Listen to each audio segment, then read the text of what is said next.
Ang kwentong ito ay hango sa totoong buhay. Karanasan ito ni Subang. Taong 1981, Isabel, Leyte.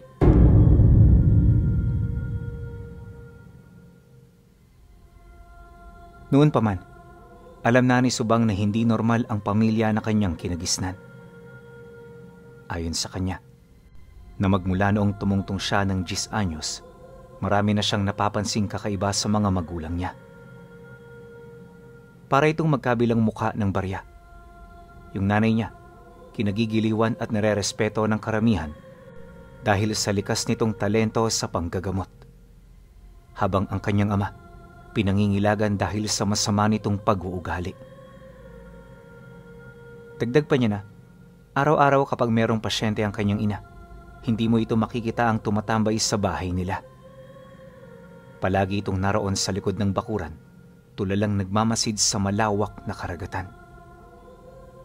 Hindi rin yun mahilig umimik kahit sa mga sarili nitong anak. Pakiramdam nga ni Subang, wala itong pagmamahal sa kanila. Gawa ng ni minsan, hindi niya ito nakitang ngumiti o natuwa man lang kapag kakausap at kaharap sila. Napakalamig ng emosyon ng tatay niya. Pero sa kabila nito, patuloy nitong ginagawa ang responsibilidad nito sa kanila. Araw-araw, bago tumilaok ang manok, makikita mo itong naghahanda ng bangka para mamalaot. Minsan, isinasama siya nito, pero madalas mag-isa lang ito kung lumakad. Di rin yun sanay na ipagbenta ang mga huli nila, kaya lahat ng nakukuha nila sa laot, itinatago nila bilang paghahanda sa panahon ng tag-ulan. Hindi naman kasi sa lahat ng oras, nakakaginhawa sila. Siyempre, may mga pagkakataon din na nakakaranas sila ng kagipitan. Ika nga ni Subang, ang buhay ay parang puno ng kawayan. Kahit anong tayog ng narating mo kapag dumaan ang unos, ikaw ay yuyuko at yuyuko. At kapag masyado itong malakas, mababali ka ng hindi mo inaasahan. Kaya habang maganda ang panahon, mag-ipon ka ng lakas at katatagan. Sa paglipas ng mga taon, kahit abala ang kanilang ilaw ng tahanan, naging masaya at maayos pa rin ang kanilang pamumuhay. Kahit papaano, hindi sila nabuburyong ng dalawa niyang kapatid, gawa ng madalas ginugugol nila ang kanilang oras sa paglalaro at pagtulong sa kanilang ama. Malimit sa mga tinatrabaho nila ay pagpapatuyo ng isda. Ito kasi ang pinakamabisang proseso para magtagal ang mga huli nila sa dagat. At kapag merong sobra, ibinibigay nila ito sa mga pasyenteng alam nila na kapos sa buhay. Yun kasi ang gustong mangyari ng nanay niya, bilang parte na rin ng kanilang mga kawang gawa. At kahit papaano, hindi naman yun tinututulan ng tatay niya. Alam nila ng kanilang padre de pamilya ay palaging sumasang-ayon sa desisyon ng kanilang ina. Ang hindi niya lang halos maisip, bakit parang napakadalang ng dalawa na magpansinan? Napansin niya ito dahil kapag nagkakatipon sila sa hapagkainan, wala gaanong sinasabi ang kanyang ina sa kanilang ama. Tahimik lang ito, tapos bago yun umalis, mangungumusta lang ito rito. Hiwalay din ang tulugan nila, na parabang hindi sila nakaranas ng pag-iibigan noong sila ay bata pa. Mahirap para kay Subang na makita ang ganoong kalagayan ng kanyang mga magulang, kaya kahit papaano sinusubukan niyang paglapitin ang mga ito. Ngunit sa kasamaang palad, hindi natutupad ang kanyang mga binabalak. Bukod sa parehong abala ang dalawa, hindi rin gusto ng kanyang ina ang ganoong plano. Ayon dito, may paninindigan ang kanyang ama at ayaw nito ng mga ganoong bagay. Dagdag pa nito na, tapos na sila sa panahon ng pag-iibigan at pagiging magkasintahan at sa mga sandaling yon, pawang nakatuon na lamang ang kanilang atensyon sa kanilang mga ginagawa at mga anak. Kapag naririnig ni Subang ang ganoong rason ng nanay niya, hindi niya maipagkakaila na nawawala na rin siya ng pag-asa. Kaya naman imbis na makipagtalo pa rito, minabuti niya na lumapit sa tatay niya. Hindi siya sigurado sa ganung hakbang, pero may kutob siya na posibleng gumana ang binabalak niya. Isang hapon, habang abala ang kanyang ina sa panggagamot, nadatnan niya ang kanyang ama na nagkakape sa likod ng bahay nila. Wala yung ibang kasama maliban sa mga alaga nilang manok. Nakapagbilad na rin yun ng mga inasinang isda at sa itsura nito mukhang kararating lang nito galing laot. Pagsilay naman niya rito, dahan-dahan siyang lumapit at umupo sa tabi nito.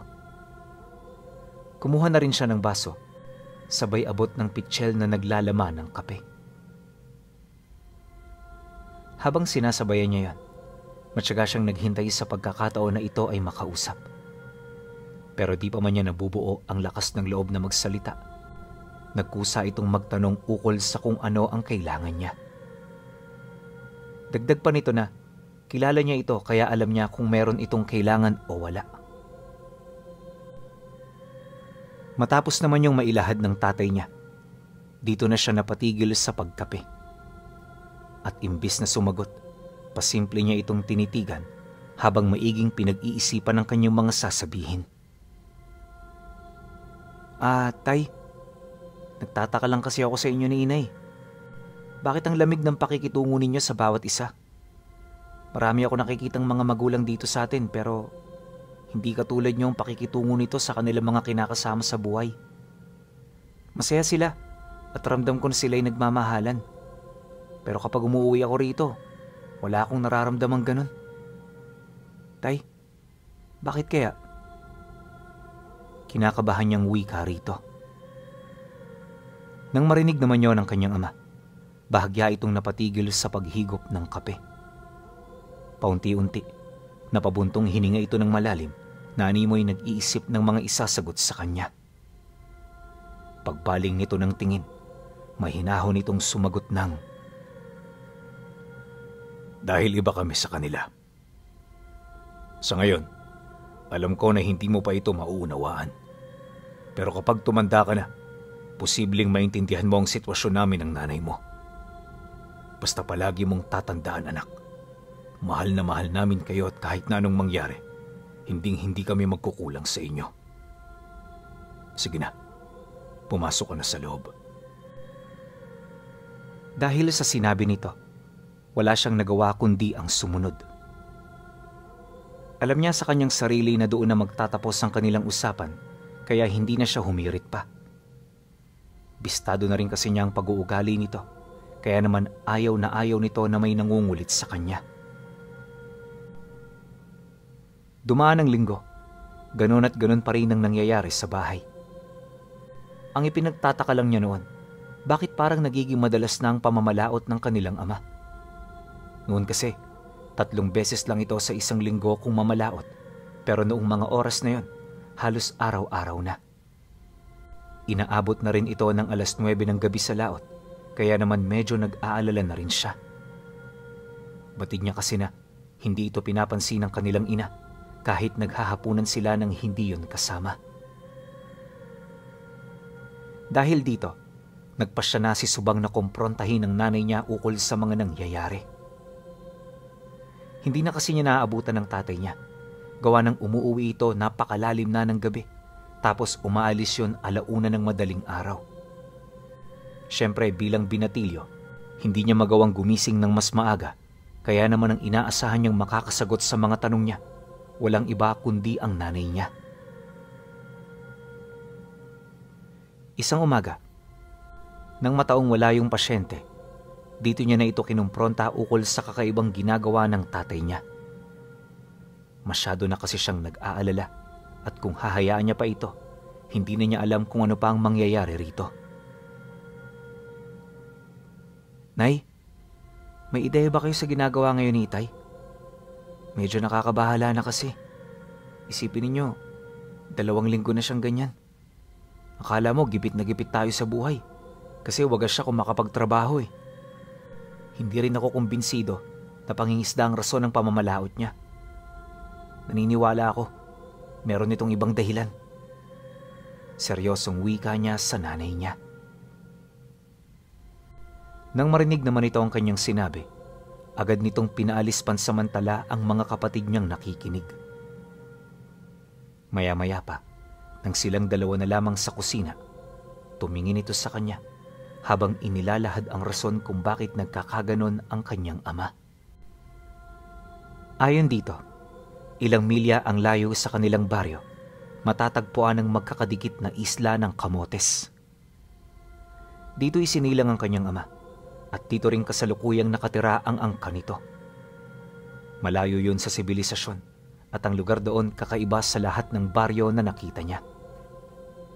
Dagdag pa nito na kakaiba rin ng mga tao sa lugar, kaya maging ito man, isang beses lang dito kung pumunta. Sa pagpapatuloy ng kanilang pag-uusap, kapansin-pansin ang tila bang pag-iiwas ng nanay niya. May mga bagay itong gustong sabihin pero hindi nito masabi-sabi. At ang mas nakakapagtaka pa sa lahat, parang may iniiwasan ito. Di niya alam kung bakit, ngunit may kutob siya na ang dahilang yon ang unti-unting naghihiwalay sa dalawa. Matapos naman niya yung marinig, nagpaalam siya rito na tutungo siya sa isla para hanapin ito. Ayon sa kanya, na kung ang kanyang ina ay natitiis ang ganoong sitwasyon, hindi niya yun masisikmura. Mariin din niyang inilahad na handa siya sa anumang mangyayari dahil kahit papaano bilang anak, may karapatan siya na malaman ang totoo. Pagkasambit naman niya nito, agad siyang nagpaalam dito. Hindi niya na sinabi ang kanyang mga binabalak, nang sa gayoy di siya nito magawang mapigilan. At sa pagsapit ng 9:00 ng umaga, pasimple siyang sumibat sa bahay nila. Dalawang pagmamayari nilang bangka, kaya naman hindi siya nahirapan na maglakbay sa karagatan. At sa loob ng 2 oras, abot tanaw na niya ang isla. Ramdam niya na malapit na siya kahit napakalayo pa niya. Ilang minuto bago sumapit ang 4:00, narating na niya ang dalampasigan ng isla ng Poro. Wala siyang ideya kung saan siya nagsisimula, kaya naman pilit siyang nagtiwala sa kanyang kutob. Bahala na, ika niya. Ang importante, sinubukan niyang hanapin ang tatay niya. Ang kaso lang, dahil sa sobrang lawak ng Poro, kahit inabutan na siya ng gabi sa daan, wala pa rin siyang nakitang lugar na pwede niyang puntahan para matuluyan. At sa puntong yon, bilang binatilyo, hindi niya maiwasan ang matinding kaba sa dibdib niya. Kalaunan, nang tuluyan ng tumalikod ang araw, napilitan siyang umakyat ng puno para dito magpalipas ng gabi. Mabuti na lang talaga, meron siyang daladalang baon, kaya hindi na siya nahirapan sa paghahanap ng kanyang hapunan. Ang problema, dahil naninibago siya sa ganoong sitwasyon, hindi siya makatulog kahit ano ang gawin niya. Kaya naman imbis na magpahinga, minarapat niya na magtingin-tingin na muna sa paligid. At sa loob ng ilang minuto niyang pagmamasid, wala siyang ibang nasilayan kundi ang malawak na kapatagan at ang karagatan. Napakatahimik ng isla, kaya habang nagpapaantok siya, di siya umasang merong mangyayaring kakaiba. Subalit pagtungtong ng 9:00, dito na unti-unting nagbago ang sitwasyon sa paligid. Ayon kay Subang, nagsimula ito noong may makita siyang mahabang serpente na bigla na lamang bumulusok sa dagat. Hindi niya mawari kung saan yun nagmula, pero nasisiguro niya na may kapasidad ito na lumipad. Matapos ang ganoong pangyayari, sinundan ito ng grupo-grupong nilalang na malayang lumilipad sa kalangitan.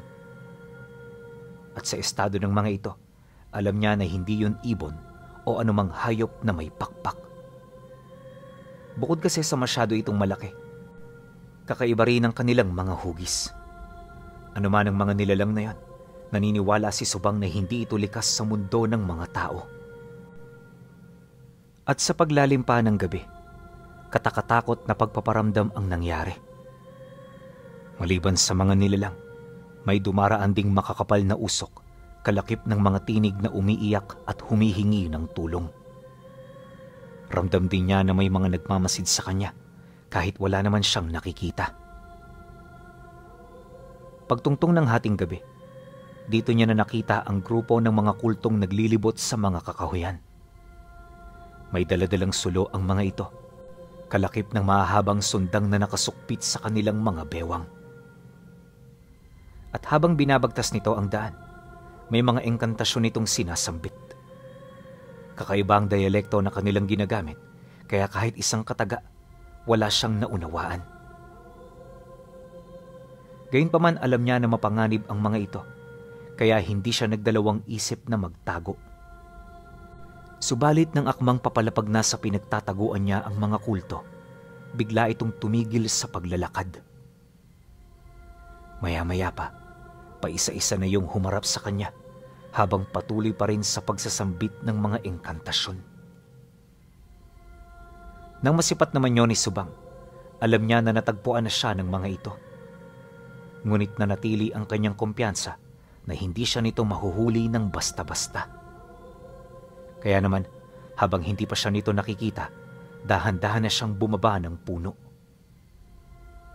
Pagdating niya sa likuran nitong bahagi, agad siyang sumuot sa mga ugat habang taimtim na nagdarasal na sana'y lubayan na siya ng mga ito. Yun nga lang, hindi ganon ang nangyari. Lingid sa kanyang kaalaman, kanina pa siyang nakita ng mga nilalang. Alam na rin ito ang lugar na kanyang pinagtataguan at sa madaling sabi, hinihintay na lang siya nitong magkusa na lumabas. Kalahating oras pa ang lumipas, patuloy pa rin niyang naririnig ang mga engkantasyon. At sa puntong yon, nagkaroon na rin siya ng hinala na maaaring alam na ng mga ito na nagtatago siya sa lugar na yon. Kaya bago pa man siya nito tuluyang mapaligiran, nagdesisyon na siyang tumakbo. Paglabas niya sa ilalim ng mga ugat, dali-dali niyang tinahak ang daan patungo sa kakahuyan. Ngunit di pa man siya nakakalayo, tinambangan na siya ng iilang mga kulto na kanina pa palang naghihintay sa paglabas niya. Pagharap niya sa mga ito, agad namang bumungad sa kanya ang pangatlong mata ng mga ito na naroon sa kanilang mga noo. Kakulay ng dugo ang mga matang yon at base sa itsura nito, isa yon sa mga bagay na pinanggagalingan ng kanilang kapangyarihan. Paglapit naman ng tatlong kulto sa kanya, agad na itinarak ng isa sa mga ito sa lupa ang hawak nitong sulo, sabay sunggab sa kanya. 5 minuto sila noong nagpang-abot hanggang sa tuluyan na siya nitong mahuli. Pagpulupot ng braso nito sa kanyang leeg, wala nang nagawa si Subang kundi ang sumuko. Nang mapagtanto naman yon ng kulto, agad nitong inialis ang braso nito sa kanyang leeg, sabay gapos sa kanyang kamay. Pagtayo niya, sapilitan siya nitong pinalakad hanggang sa makabalik na sila sa kinaroroonan ng mga kasamahan nito. Matapos nun, dito pa lamang siya piniringan at inilagay sa isang makipot na karo. Napakadilim sa loob nito, na kahit manipis lang ang piring sa kanyang mga mata, wala pa rin siyang nakikita. Basta ang nararamdaman lang niya noong mga sandaling yon ay yung pag-uga ng kanyang sinasakyan.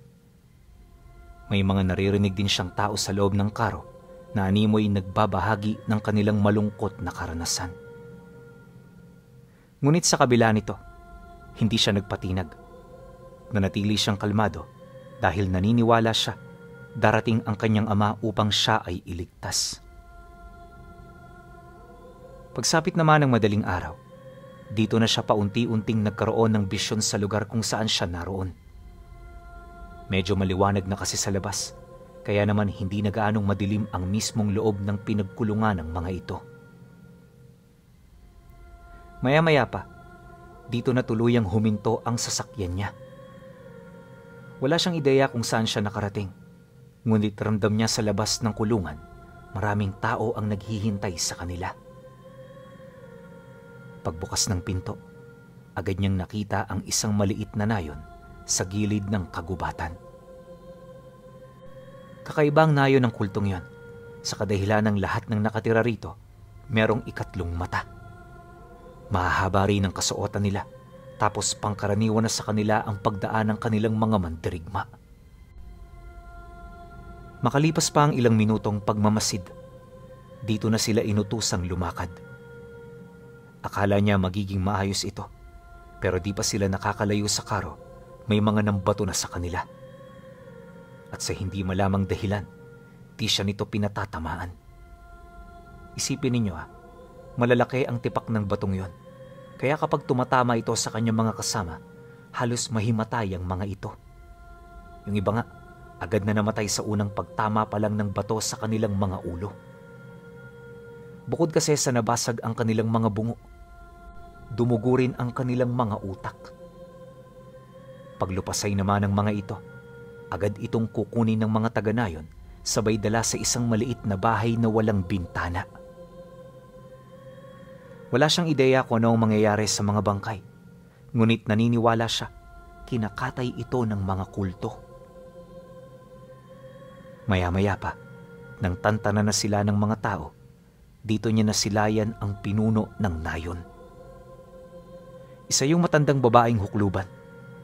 May maputing buhok, tapos nakasuot yun ng itim na kasuotan.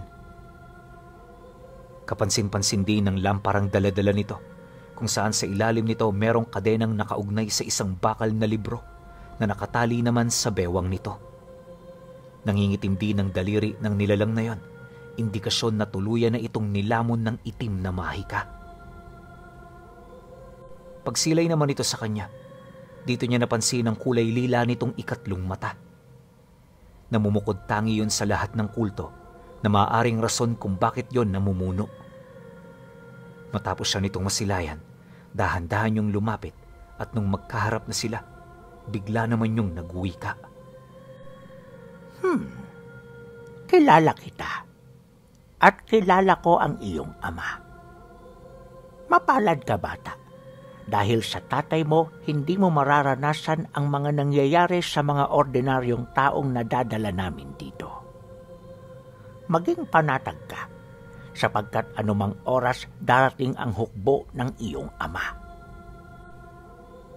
Nang marinig niya ang sinabi nito, halos hindi siya makapaniwala. Ang buong akala niya kasi, ordinaryong tao lang ang tatay niya na may masamang pag-uugali. Ngunit sa kabila ng ganoong palaisipan, labis-labis ang kanyang naging pasasalamat na gano'n ang nangyari. Dahil kung nagkataong hindi nito kilala ang kanyang ama, naniniwala siyang hindi sila nito magkakausap. Pagkatapos nitong magsambit ng mga kataga, agad naman siyang kinalaga ng mga tauhan nito. Takot na noon si Subang, kaya ni pagkilos di niya na nagawa. At para tuluyan siyang mapanatag, minabuti ng mga ito na lubayan muna siya pansamantala. Ang tanging babala lang din ng mga namumuno sa kulto, wag na wag siyang tatakas sa nayon dahil sa meron namang susunod sa kanya. Dagdag pa nito na, wala pang lumalabag ng kanyang batas sa lugar, kaya umaasa ito na gagalangin ni Subang ang kanyang desisyon. Nang marinig naman niya ang sinabi nito, agad naman siyang tumango.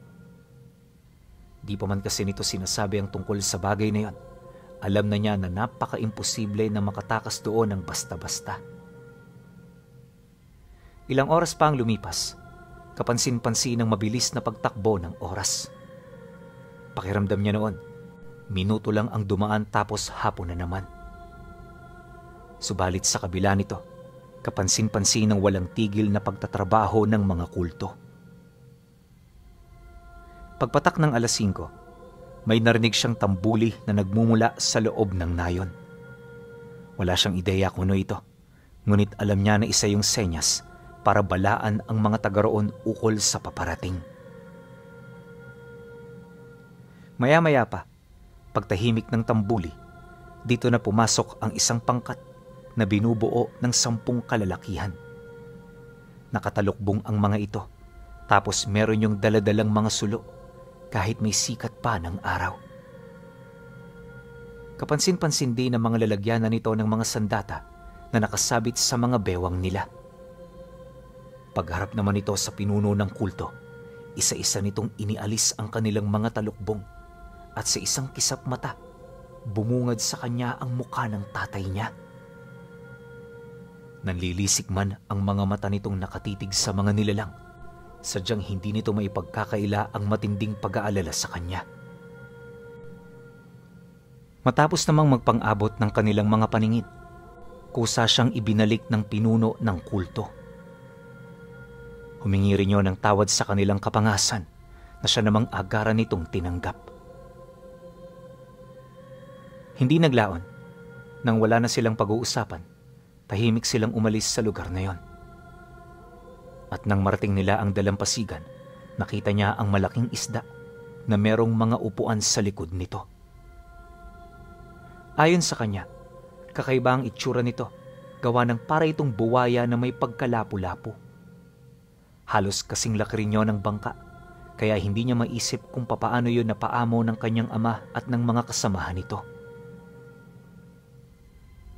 Pagsilay naman nila doon, mabilis nilang tinahak ang karagatan. Mula isla ng Puro, segundo lang ang naging pagitan bago sila nakatawid sa karatig isla ng Punson.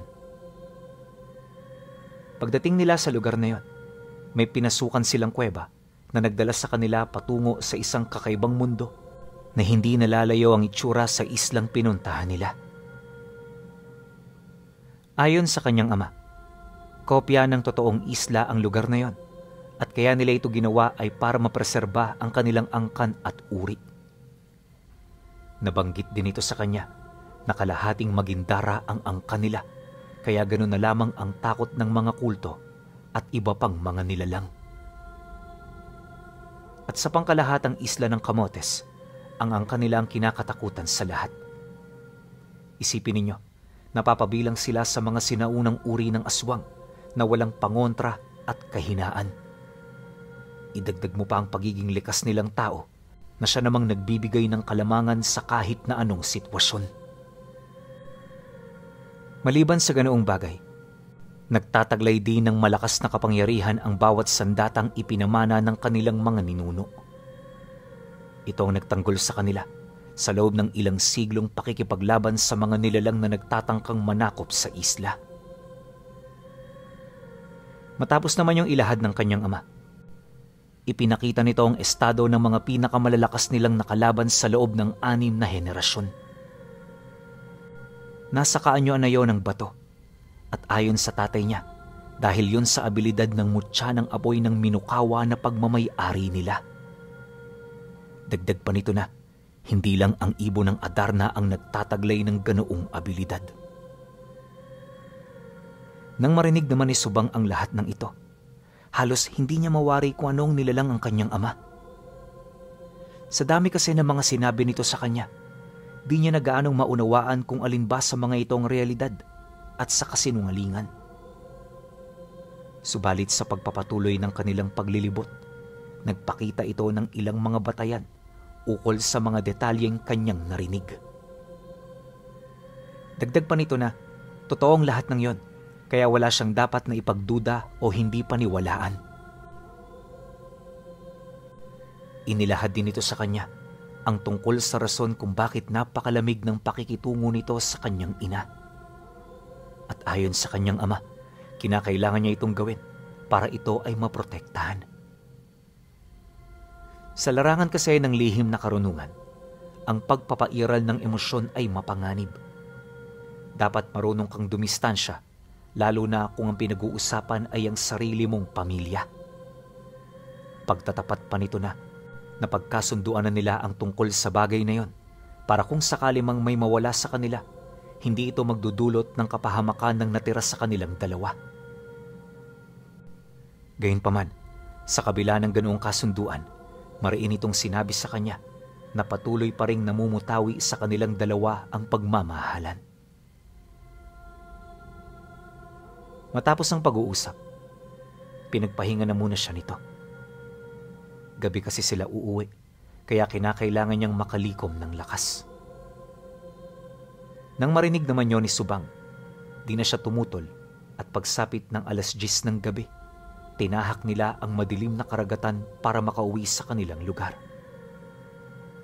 Awa naman ng Diyos, naging maayos ang kanilang paglalakbay hanggang sa makatungtong na sila ng dalampasigan. At sa paglipas ng mga araw, naging normal naman ang mga kaganapan sa kanilang tahanan. Habang ang kanyang ina ay nanggagamot pa rin, mariin naman nagbabantay ang kanyang ama. Akala niya noon tuloy-tuloy na ito, pero dumating ang isang pagkakataon na merong nakaharap na isang makapangyarihang mangkukulam na may dugong aswang, ang kanyang ina. At nagsimula ang lahat ng yon noong may tinulungan nitong taong gusto nitong patayin. Sa sobrang galit ng nilalang, gabi-gabi na yon nagparamdam sa kanilang tahanan.